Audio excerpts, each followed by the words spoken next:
Good IMC. स्वागत है आप सभी लोगों का आज के इस पॉडकास्ट में जिसका नाम है आईएमसी टॉक्स।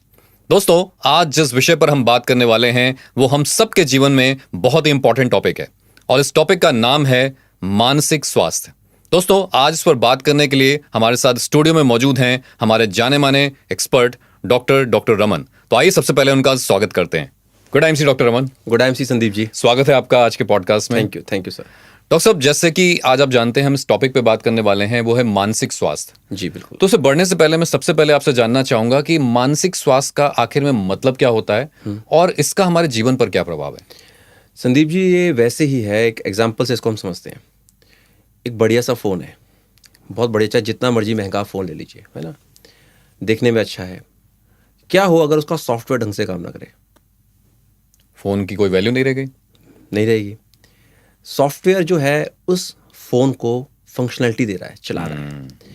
ऐसी हमारी बॉडी जो है, हमारा शरीर जो है, काम तो हमारा शरीर कर रहा है, बोल मैं रहा हूँ, लेकिन उसको जो इनपुट मिल रहा है वो हमारे ब्रेन से मिल रहा है। ब्रेन तो एक ऑर्गन है, वैसे माइंड से मिलता है। करेक्ट। जिसको मन कहते हैं। अब जो आपका प्रश्न है मानसिक स्वास्थ्य, है ना, तो ये वही है कि हम सोच समझ सकें ढंग से, हम निर्णय अच्छे तरीके से ले सकें, हम चीज़ों को समझ सकें, ठीक है। और जब ये चीज़ें, हमारे माइंड का जो फंक्शन है, जब ये डिस्टर्ब हो जाता है, जब हम ढंग से समझ नहीं पाते हैं, हमारा जो माइंड है प्रॉपर डिसीजन नहीं ले पाता है और खुश नहीं रह पाते हैं, तो उसे हम बोलते हैं मानसिक स्वास्थ्य का खराब होना। अब प्रश्न ये आता है कि ये ज़रूरी क्यों है? तो जो मैंने आपको पहले आंसर दिया उसी में इसका भी आंसर मौजूद है। क्या है कि जब आपका सॉफ्टवेयर ठीक नहीं है तो फ़ोन ढंग से काम नहीं कर रहा है, ऐसी आपकी बॉडी को चला रहा है आपका ब्रेन, आपका माइंड, हमारा मन। जब वो ढंग से काम नहीं करेगा, वो स्ट्रेस में रहेगा, कांस्टेंट ओवर थिंकिंग करेगा, तो जो बॉडी के मेन फंक्शंस हैं उस पर उसका फोकस नहीं रह पाएगा, जिसकी वजह से आपकी बॉडी के ऊपर आगे चल के हेल्थ प्रॉब्लम्स निकल कर आती हैं और साथ ही साथ माइंड तो डिस्टर्ब रहेगा। बिल्कुल। अब जैसे आपने बताया कि मानसिक स्वास्थ्य इतना इम्पोर्टेंट है, जैसे हमने सॉफ्टवेयर और हार्डवेयर की बात करी, मगर फिर भी देखा जाता है कि लोग आजकल थोड़ा सजग तो हुए हैं, फिर भी देखा जाता है कि बहुत ज़्यादा कई बार लोग इसको इम्पोर्टेंस नहीं देते, इसको उतना महत्व नहीं देते। आखिर में क्या कारण है कि लोग इतना इम्पोर्टेंट होने के बावजूद भी, इतना महत्वपूर्ण टॉपिक होने के बावजूद भी उसको इतनी तवज्जो नहीं देते या उसके ऊपर इतना ध्यान नहीं देते? संदीप जी, ये बहुत बड़ा चिंता का विषय है। WHO के मुताबिक 15% जो एडल्ट्स हैं हमारे देश में, वो किसी ना किसी ऐसी मेंटल हेल्थ प्रॉब्लम से जूझ रहे हैं। इसके साथ साथ 15 से लेके 30 वर्ष की आयु के अंदर ज़्यादातर सुसाइडल केसेस देखने को मिल रहे हैं।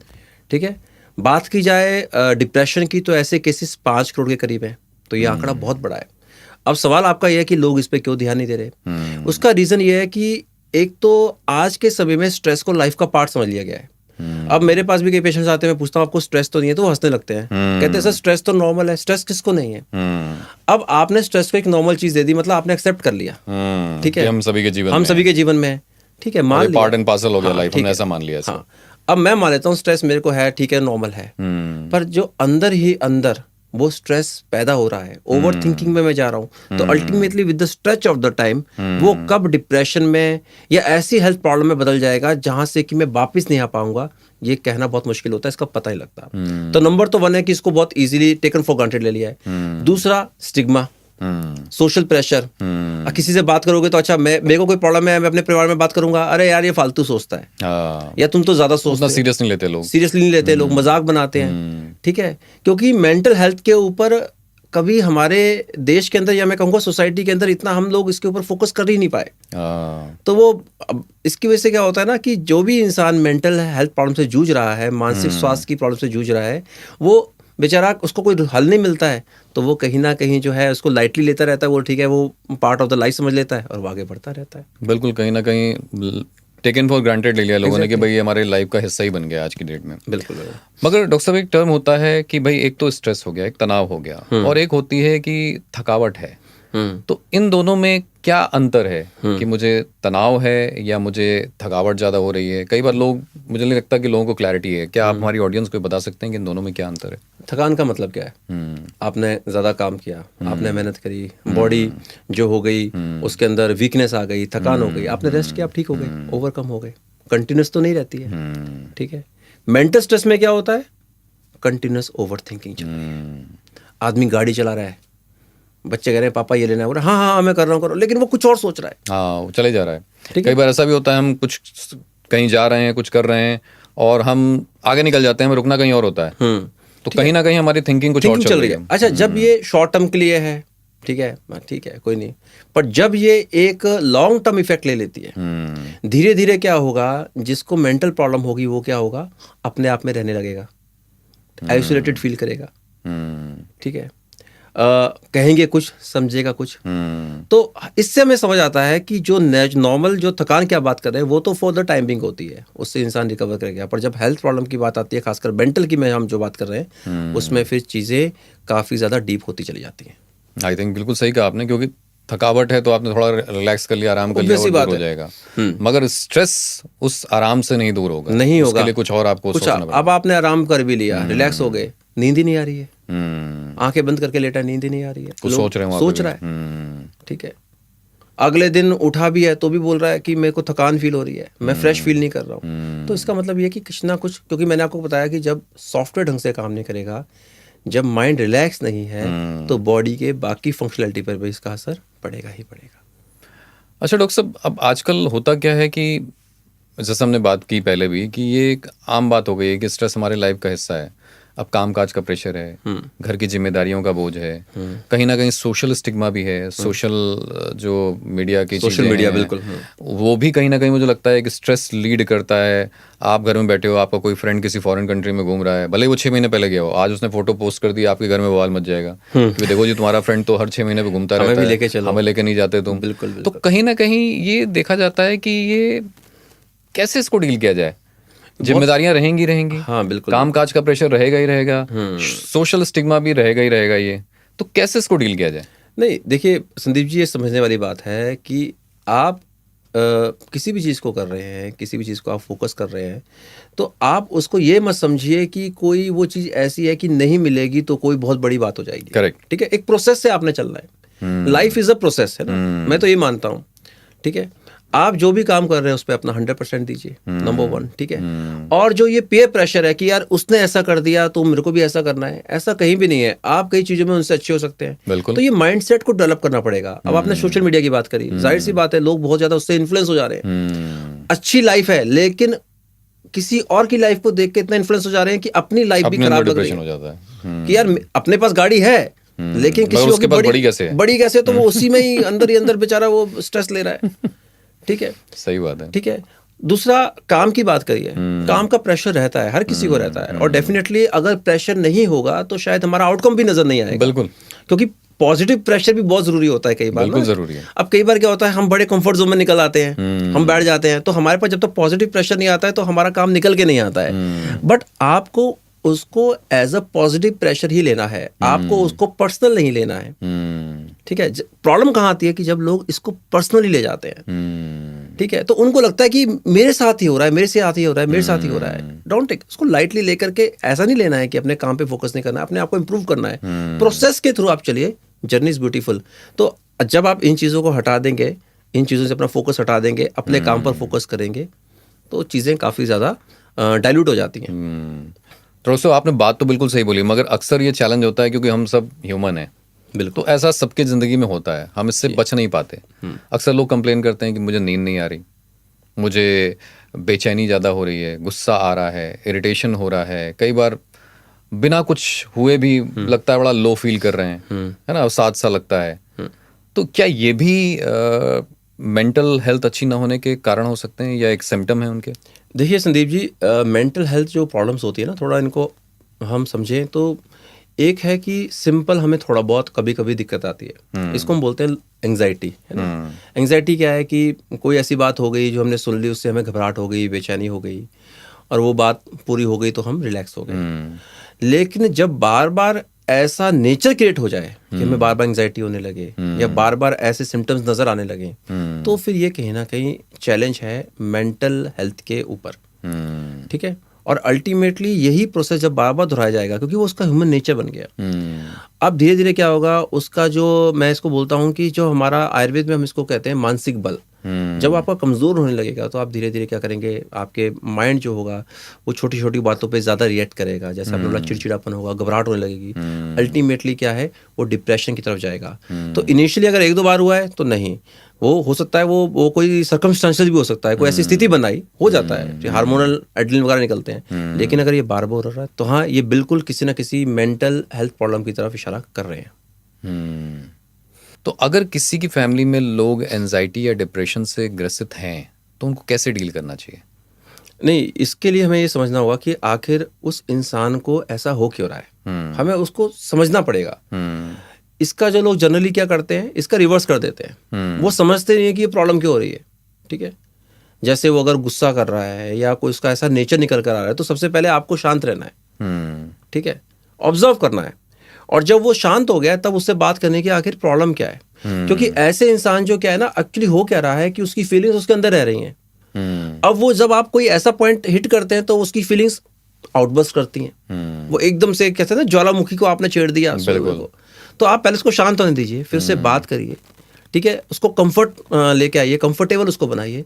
जब वो अपनी बातें समझाएगा, आपको बताएगा, तो आप कोई ना कोई सॉल्यूशन देंगे तो वो रिलैक्स करेगा। क्योंकि जितनी भी मानसिक प्रॉब्लम्स हैं ना, मेंटल हेल्थ प्रॉब्लम्स हैं, इनके अंदर जब तक शेयरिंग नहीं होगी, वो इंसान अपनी बातों को कहीं बताएगा नहीं, वो इंसान रिलैक्स फील कर ही नहीं कर सकता। बिल्कुल, ह्यूमन साइकोलॉजी यही बोलती है। तो कहीं ना कहीं इम्पॉर्टेंट ये है कि जिस भी व्यक्ति को अगर ऐसी प्रॉब्लम हो रही है आपके परिवार में, घर में, मित्रों में, दोस्तों में, तो सबसे पहले उसको थोड़ा सुने, आप थोड़ा उसको समय दें, उसकी बातों को समझने की कोशिश करें। क्योंकि अगर ऐसा नहीं किया आपने, मतलब मान लो ये मेरे घर में ऐसा है ना, और मैं उस इंसान की बात को निगलेक्ट कर रहा हूँ, तो वो अल्टीमेटली क्या करेगा, फिर वो शेयर ही नहीं करेगा, वो मेरे से शेयर नहीं करेगा, और कहीं ना कहीं अंदर अंदर घुटता रहेगा। उसको लगेगा कि यार ये इंसान मेरे को समझता नहीं है, ये भी मेरा दुश्मन है। कई लोग बोलते हैं ना कि सर हमारा बेटा डिप्रेशन का शिकार है, ये हमको अपना दुश्मन समझता है। क्यों? क्योंकि आपने स्टार्टिंग में ही गलत चेंज शुरू कर दी। वो बाहर के लोगों से बात करेगा मगर आपसे नहीं करेगा। ठीक है, बाहर के लोगों में खुश नजर आएगा, घर आते ही वो आपसे कन्नी काट लेगा। तो आपको जो चैनल है टॉक्स का, बात का, वो खुला रखना पड़ेगा।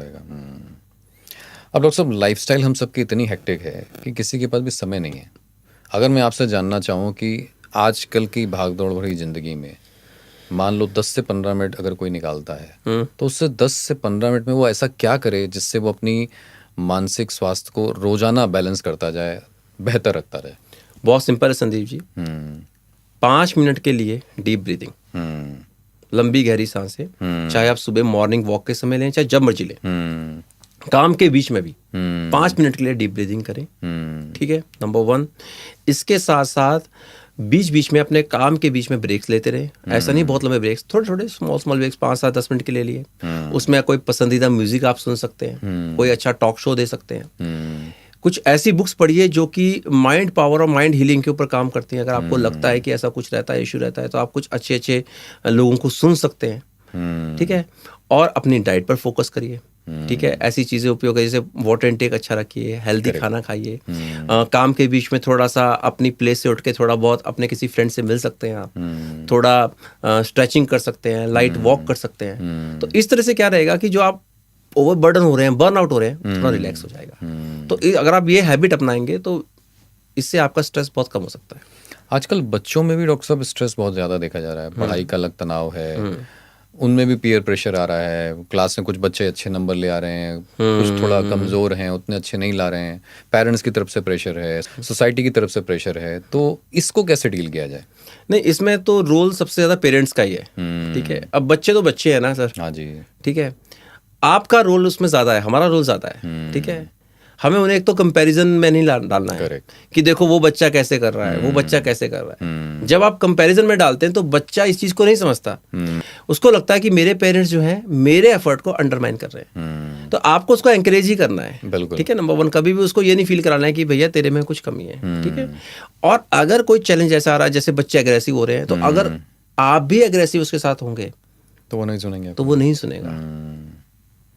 ठीक है, उस समय सबसे अच्छा तरीका यह है कि आप रिलैक्स रहें। हाँ, यह कहना आसान हो सकता है, करना मुश्किल है, पर इम्पॉसिबल नहीं है। आपको खुद में यह हैबिट डेवलप करनी पड़ेगी। उस समय रिलैक्स रहे। जब बच्चा शांत हो जाए, then you talk to him कि बच्चा क्या दिक्कत है, आप क्यों ऐसे हो रहे हो। उसको समझाएं कि क्या सही है क्या गलत है। देखिए बच्चे समझते हैं। बच्चे सुनते हैं, लेकिन जब आप उनको उनकी टोन में समझा रहे हैं, बिल्कुल, उस समय आप कर रहे हैं तो गड़बड़ है।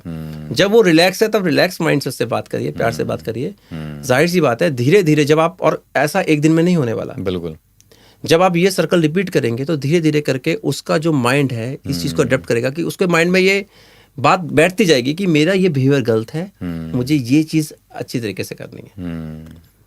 सिंपल। अच्छा, यहाँ पे मेरा एक और सवाल है, बुजुर्गों को भी बच्चों से ही कंपेयर किया जाता है, बच्चा बूढ़ा एक समान। बच्चा बूढ़ा एक समान। तो कई बार हमारे घर में बुजुर्ग भी होते हैं, कई बार मेडिकल कंडीशन के कारण हो सकता है, कई बार एज से रिलेटेड जो भी चैलेंजेस हो रहे हैं उसकी वजह से हो सकता है। अक्सर उनमें भी देखा जाता है कि उनमें भी डिप्रेशन या उनमें भी एंजाइटी के सिम्टम बड़े कॉमन होते हैं। वहाँ पर अगर ऐसी समस्या आ रही है तो क्या करना चाहिए, कैसे उनको देखभाल करनी चाहिए या करेक्ट करना चाहिए? देखिए संदीप जी, बुढ़ापा जो है ना, मतलब खैर सबको ही आना है, और ये बात सही है कि बच्चा बूढ़ा एक समान। उसका मेडिकली अगर हम समझे तो क्या होता है ना, जैसे जैसे एज बढ़ती जाती है हमारी बॉडी के अंदर चेंजेस आते रहते हैं। तो ऐसे ही क्या होता है, जो हमारा ब्रेन है उसको हम बोलते हैं सेरेब्रल एट्रोफी, मतलब कि आपका दिमाग का साइज धीरे धीरे कम श्रिंक होने लगता है। श्रिंक हो रहा है मतलब आपके न्यूरॉन्स, आपके सेल्स जो है वो एक तरह से हम कहें तो डिजनरेट हो रहे हैं। ठीक है, तो एक तो ऑटोमेटिकली पैथोलॉजिकली आप समझे तो उनकी कोई गलती भी नहीं है। अब बच्चे का क्या है, बच्चा धीरे धीरे जैसे एज बढ़ती आती है वो सीखता है। जब उम्र ज्यादा हो गई तो धीरे धीरे वो श्रिंक होता है। लेकिन हम क्या, तभी हम बोलते हैं ना, पर हम समझते नहीं इस चीज को। हम उनको बोलते हैं नहीं, इनके साथ प्रॉब्लम है। नहीं, दूसरा क्या है, जैसे बच्चा प्यार मांगता है वो अटेंशन मांगते हैं। अब आज के समय में क्या हो गया, न्यूक्लियर फैमिलीज हो गई हैं, सारे बाहर कमाने जा रहे हैं। पहले पूरा परिवार बैठ के खाना खाता था, अब वो चीज़ रहा नहीं है। मोबाइल ने इतनी ज़्यादा हमारे घर में स्पेस ले ली है कि आपस में इंटरेक्शन खत्म हो गया है। तो सिंपल सा है, आप उनको समय दीजिए, उनकी बात को सुनिए, उनके साथ बैठिए। अगर आप सुबह से लेके रात तक घर वापिस आए, ठीक है, तो आने के बाद आधा घंटा, 1 घंटा, पौना घंटा उनके पास बैठिए, उनसे बात करिए, आपका दिन कैसा रहा, बताइए आपको कोई चीज़ की जरूरत तो नहीं है, आप कैसे हैं, क्या है। और ज़रूरत चीज़ों से वो खुश नहीं होते, आपके आधे घंटे टाइम देने से ही वो इतने लगे। मेरे बेटे ने मेरे से आके बात करी, बिल्कुल। अब आप आए, आपने उनको टाइम नहीं दिया, ठीक है, थोड़ा उनको आउटिंग पे ले जाइए, उनकी मनपसंद कोई चीज़, क्योंकि उनका मन करता है, वो किसको बोलेंगे, सही बात है। वो अगर वो कह रहे हैं कि मेरी मनपसंद चीज़ है, मुझे खाने का कुछ मन है, तो उनको दिला दीजिए, है ना। तो take care them as a child, वो आपके साथ कंफर्टेबल रहेंगे और आपको बहुत मजा आएगा, बिल्कुल, सीखने को बहुत मिलेगा। Very nice. डॉक्टर साहब, आपने खाने की, अभी खान पान की थोड़ी देर पहले बात करी थी। अक्सर पुराने ज़माने में हम एक लाइन यूज़ करते रहे हैं, हमने बुजुर्गों से सुनी है कि जैसा खाओगे अन्न वैसा रहेगा मन। इसको आप कैसे देखते हैं? बिल्कुल सही बात संदीप जी, जैसा खाओगे अन्न वैसा रहेगा मन। ठीक है, ऐसा क्यों कहा गया है? क्योंकि डाइट जो है हमारी बॉडी को बनाती है। हमारे सेल्स को पोषण कहाँ से मिलता है? हमारी डाइट से मिलता है, खान पान से मिलेगा, खान पान से मिलता है। ठीक है, विटामिन B12, ओमेगा 369, ठीक है, ये कुछ ऐसे विटामिन हैं और फैटी एसिड्स हैं जो कि हमारे ब्रेन की प्रॉपर फंक्शनिंग के लिए बहुत ज़रूरी हैं। ठीक है, अब आप देखिए कि कई लोगों को कम उम्र के अंदर ही सोचने समझने की शक्ति में प्रॉब्लम आ जाती है। ठीक है, वो कन्फ्यूज़न हो जाता है उनको, उनकी जो मेमोरी है वो कमज़ोर हो जाती है, कहीं ना कहीं डिप्रेशन आगे चलकर उनको हो जाता है। तो इसका कारण क्या है कि आपके जो सेल्स हैं, खासकर ब्रेन की मैं बात करूँ तो वो कहीं ना कहीं टाइम से पहले वीक हो रहे हैं। करेक्ट। जिसकी वजह से क्या हो रहा है? मेंटल चैलेंजेस आ रहे हैं। तो आपको अपनी डाइट को भी अच्छा रखना होगा। ठीक है, फास्ट फूड का कल्चर बढ़ गया है, न्यूट्रिशनल फूड गायब भी हो गया हमारे खाने से। तो क्विक फूड का चलन बढ़ गया है। ठीक है, फटाफट खाओ। ठीक है, टाइम नहीं है सही खाने का। तो ये सारी चीजें भी कहीं ना कहीं हमारी बॉडी के साथ साथ, खासकर मैं बात करूं तो हमारे नर्वस सिस्टम के ऊपर असर करते हैं। तो अपनी डाइट के ऊपर भी हमें फोकस करना है। अच्छे डाइट को हमें लेना है, विटामिन मिनरल्स हमारी डाइट में होने चाहिए, पौष्टिक खाना आप खाइए, यू विल बी फाइन। क्योंकि डॉक्टर साहब आप IMC से भी जुड़े हुए हैं, तो मैं यहाँ पे थोड़ा जानना चाहूँगा कि आयुर्वेद, और क्योंकि IMC आयुर्वेद का ही सिनोनिम्स है, तो IMC में क्या कुछ ऐसे उत्पाद हैं, अगर किसी को ये समस्या है, किसी को एंजाइटी हो रही है, किसी को डिप्रेशन हो रहा है, माइल्ड डिप्रेशन है, एंजाइटी है, या बहुत ज़्यादा थकावट वो फील कर रहा है, जो कि कहीं ना कहीं एक एंजाइटी लीड करती है कई बार, तो ऐसे में IMC के पास कौन कौन से आयुर्वेदिक उत्पाद हैं जो उनकी इन समस्याओं का निदान कर सकते हैं? देखिए संदीप जी, बहुत बढ़िया सवाल आपने पूछा। आयुर्वेद जो है ऐसी हेल्थ प्रॉब्लम्स के अंदर, खासकर मेंटल चैलेंजेस के अंदर बहुत बढ़िया तरीके से काम कर सकता है। ठीक है, तो देखिए आपको क्या करना है, अगर मैं आईएमसी प्रोडक्ट्स की बात करूं तो इसमें हमारे पास कई ऐसे प्रोडक्ट्स आते हैं। तो सबसे पहले हमारे पास क्या है, एलोवेरा जूस है। ये एलोवेरा जूस क्या करता है, एक तो बॉडी को डिटॉक्स करता है। डिटॉक्स क्या करेगा, तो आपके बॉडी से टॉक्सिन्स निकलेंगे, आपके सेल्स की हेल्थ अच्छी होगी, विटामिन मिनरल्स इसमें भरपूर है, तो आप एलोवेरा जूस का आप यूज करें। इसके साथ साथ आपके माइंड की प्रॉपर फंक्शनिंग के लिए जो मैंने विटामिन मिनरल्स की बात करी, आपको उसके लिए भी कुछ ना किसी ऐसे सप्लीमेंट की जरूरत पड़ती है। तो उसमें आता है हमारे पास हिमालयन बेरी। हिमालयन बेरी क्या है, सी बकथॉर्न, इसको हम लेबेरी भी कहते हैं। ये इसमें बहुत अच्छे एंटीऑक्सीडेंट गुण होते हैं। एंटीऑक्सीडेंट्स क्या होते हैं, जब हमारे बॉडी के अंदर टॉक्सिन्स बनते हैं तो वो फ्री रेडिकल्स बनाते हैं जो कि हमारे सेल्स को डिस्ट्रॉय करते हैं। तो ये एंटीऑक्सीडेंट्स उनके इफेक्ट को कम करता है। करेक्ट। और साथ ही साथ आपकी बॉडी में ऑक्सीजन की एब्जॉर्प्शन भी बढ़ाता है हिमालयन बेरी। तो आप हिमालयन बेरी का यूज करिए इसके अंदर। और तुलसी की हमेशा हम बात करते हैं हर जगह। तो तुलसी क्या करता है, बहुत अच्छा स्ट्रेस को कम करने के लिए आयुर्वेद में तुलसी को बहुत बेहतरीन माना गया है। तो आप तुलसी का यूज करें। तो हमने आईएमसी के अंदर 5 तरह की तुलसियों का जो है हमने ड्रॉप्स बनाई हुई है, आप उसका यूज कर सकते हैं। अब कैसे आपको इसको यूज करना है, तो आप मॉर्निंग के अंदर aloe vera juice 30 ml, Himalayan berry 30 ml और 2 से 3 बूंदे तुलसी की 1 गिलास पानी में डालिए, उसे सुबह खाली पेट ले लीजिए। तो एक तो ये आपका न्यूट्रिशन भी हो गया, आपकी बॉडी से टॉक्सिन्स भी निकल गए और तुलसी ने आपके स्ट्रेस को भी कम किया। ये तो आपका एक जनरल रूटीन हो गया।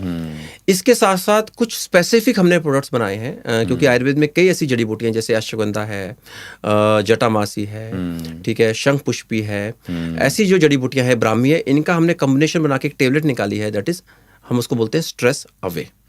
ये बहुत अच्छा फॉर्मूला है। इसके अंदर लगभग 15 से ज्यादा जड़ी बूटी हमने इसमें डाली हैं। अगर आप इसका एक टेबलेट मॉर्निंग और एक टेबलेट रात को यूज करते हैं तो आपके स्ट्रेस की जो प्रॉब्लम है उसको भी ये सॉल्व करती है धीरे धीरे करके फॉर द लॉन्ग टाइम। नींद की प्रॉब्लम हो उसमें भी अच्छा काम करती है। इवन अगर आपको माइग्रेन रहता है उसमें भी अच्छा काम करती है। ठीक है, एंजाइटी रहती है, घबराहट होती है, कई लोगों को इसकी वजह से ब्लड प्रेशर बढ़ जाता है, तो उसमें भी ये अच्छे तरीके से काम करती है। ओवरऑल माइंड को ये रिलैक्स करती है। कई बार क्या होता है, मेंटल हेल्थ प्रॉब्लम्स के अंदर आपकी मेमोरी के ऊपर असर पड़ता है, कंसंट्रेशन पावर के ऊपर असर पड़ता है। तो उसके लिए हमारे पास हमने निकाली है ब्राह्मी वटी। ये ब्राह्मी से बनी हुई है, ब्राह्मी बाकोपा मोनिया जिसको हम बोलते हैं। तो ये जो ब्राह्मी है बेसिकली माइंड के लिए बहुत अच्छी है, कंसंट्रेशन के लिए, याददाश्त को बढ़ाने के लिए आप इसका यूज कर सकते हैं। एक एक टेबलेट मॉर्निंग इवनिंग आप इसका यूज करिए। फैटी एसिड्स ये बहुत ज़रूरी होते हैं हमारे ब्रेन सेल्स के लिए, न्यूरोट्रांसमीटर के लिए, जो हमारा सिग्नल पास ऑन करते हैं ब्रेन सेल्स के अंदर, ये उनके लिए बहुत ज़रूरी होते हैं। तो हमने एक प्रोडक्ट बनाया है ओमेगा 369। ये 369 के हैं, फैटी एसिड्स हैं। तो ये आपके न्यूरॉन्स की ओवरऑल हेल्थ के लिए बहुत ज़रूरी हैं। इसमें ईपी और डीएचए है जो कि हमारे ब्रेन सेल्स की हेल्थ को बहुत अच्छे तरीके से मेंटेन करता है। जो आपने बात करी ना कि ओल्ड एज में जाके दिक्कतें आती हैं, ये उसको भी काफ़ी हद तक रिकवर करने में हेल्प करता है ओमेगा 369। तो हमने इसका जो हमारे पास इसके कैप्सूल्स मौजूद हैं, तो आप इसका 1 से 2 कैप्सूल्स रोजाना यूज कर सकते हैं। इसके साथ साथ अश्वगंधा का आयुर्वेद में बहुत अच्छा वर्णन मिलता है। Ashwagandha is a very good brain tonic, stress reliever, और इसके साथ साथ बॉडी को रिलैक्स करने के लिए एंटीऑक्सीडेंट भी है। तो हमारे पास अश्वगंधा और शिलाजीत के हमने टेबलेट्स बनाई हुई हैं, आप इसका यूज कर सकते हैं, 1 मॉर्निंग एंड 1 इवनिंग। तो इस तरह से ये 5 से 7 जो मैंने आपको प्रोडक्ट्स बताए हैं, आप इनका रेगुलर यूज करिए। तो they are very good and easy to use. और जब आप इनको रेगुलरली यूज करते हैं तो आपके जो स्ट्रेस है, एंजाइटी है, नींद की प्रॉब्लम है, इवन मैंने कई पेशेंट्स के अंदर माइग्रेन को इससे ठीक होते देखा है। तो this is a very good we can say products from IMC. इसका हर किसी इंसान को यूज करना चाहिए। ग्रेट। सो डॉक्टर साहब, आपने बोला कि एक तो हम एलोवेरा यूज़ कर सकते हैं, दूसरा हम हिमालयन बेरी यूज़ कर सकते हैं, और तुलसी के साथ इसको मिला करके सुबह हम यूज़ कर सकते हैं।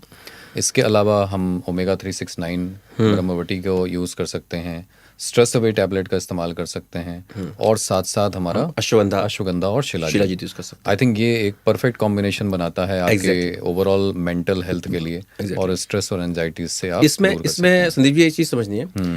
कई बार ऐसा होता है कि जो स्ट्रेस और एंजाइटी के पेशेंट्स हैं जिनको बहुत क्योंकि ना ये इसके कई वेरिएंट्स होते हैं पेशेंट्स के। अगर तो आपको ऐसी प्रॉब्लम्स काफी लंबे समय से हैं, शाइजोफ्रेनिया जैसे ड्यूल पर्सनैलिटी डिसऑर्डर है, मैनिक डिसऑर्डर है, जिसमें लोग बहुत ज्यादा परेशान हो जाते हैं, तो ऐसे केसेस में उनकी लंबे समय से कुछ मेडिसिन चल रही होती हैं, तो आप उनको स्किप ना करें। खासकर अगर आप कोई ऐसी दवाइयाँ ले रहे हैं जिनको हम एंटी डिप्रेसेंट्स बोलते हैं, ठीक है, इनको एकदम से बंद ना करें क्योंकि आपकी बॉडी उनकी हैबिचुअल हो चुकी है। तो आप इनको पैरेलली साथ में यूज़ करिए। इसके साथ साथ ये तो प्रोडक्ट्स हैं ही ज़बरदस्त, इसके साथ साथ आप प्राणायाम का यूज़ करिए, माइंड रिलैक्सिंग टेक्निक्स का यूज़ करिए, अपने शरीर अपने डेली रूटीन के अंदर एक्सरसाइज लेकर आइए, अपने परिवार के साथ टाइम स्पेंड करिए, थोड़ा घूमिए फिरिए, ठीक है, वजन ज़्यादा है तो उसको कम करिए।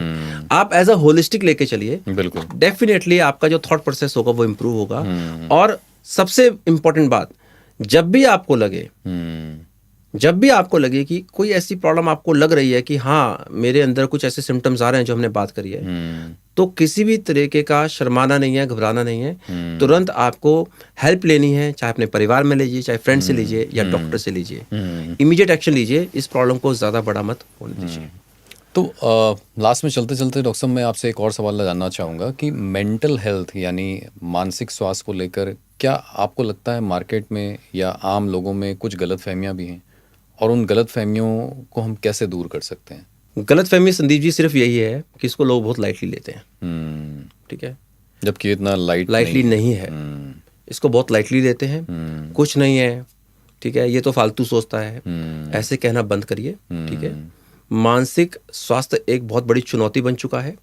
मेंटल हेल्थ प्रॉब्लम्स वाकई में हेल्थ प्रॉब्लम्स हैं, इनका इलाज भी ज़रूरी है और ऐसे लोगों को सही तरीके से गाइडेंस भी ज़रूरी है। चलते चलते एक बात और कहना चाहूँगा कि हमेशा अपने मन की सुने, ठीक है, ज़्यादा अपने ऊपर प्रेशर लेने की ज़रूरत नहीं है, ठीक है। ज़िंदगी बड़ी है लेकिन हमेशा नहीं है ना, तो अपने मन की सुने, ठीक है, खुश रहें, जो है उसमें खुश रहें, मेहनत करें, ठीक है, और मानसिक स्वास्थ्य को हमेशा अच्छा रखें। किसी भी चीज़ से इफेक्ट नहीं होना है, खुश रहना है, मुस्कुराते रहना है। बहुत बढ़िया डॉक्टर साहब, थैंक यू सो मच। आपने समय दिया और बहुत ही मूल्यवान बातें आज बताई मानसिक स्वास्थ्य से रिलेटेड। तो मुझे उम्मीद ही नहीं बल्कि पक्का यकीन है जितने भी दर्शक आज हमारे इस पॉडकास्ट को देख रहे हैं उनको एक बहुत ही बेहतरीन जानकारी मिली होगी मानसिक स्वास्थ्य के ऊपर। खास तौर पर हमने बात करी कि मानसिक स्वास्थ्य क्या होता है, इसके कारण क्या होते हैं, इससे रिलेटेड चैलेंजेस क्या हैं, इनके निवारण के लिए आप क्या क्या कर सकते हैं, और अगर हम आयुर्वेद की बात करते हैं तो उसमें आईएमसी ने आपके लिए क्या क्या प्रोडक्ट बनाए हुए हैं जो आपकी मेंटल हेल्थ को अच्छा कर सकते हैं, बेहतरीन कर सकते हैं। तो अगर आपको या आपके परिवार में किसी भी प्रकार की मानसिक समस्या है तो घबराएं नहीं, अपने आप को रिलैक्स रखें, अपने परिवार से बातचीत करें, अपने नियर एंड डियर वंस को अपनी जो भी समस्या है खुलकर बताएं, और साथ साथ हमारे कुछ प्रोडक्ट जो डॉक्टर साहब ने यहाँ पर आपको सजेस्ट किए हैं उनका सेवन करें, और योगा, मेडिटेशन और साथ ही साथ अच्छे खान पान पर ध्यान दें, जिससे कि आप अपनी मेंटल हेल्थ को भी अच्छा कर सकते हैं और ओवरऑल हेल्थ को भी अच्छा बना सकते हैं। तो इसी के साथ मिलेंगे जल्द ही किसी अगले पॉडकास्ट में एक नए टॉपिक के साथ। तब तक स्वस्थ रहिए, मस्त रहिए। Good IMC.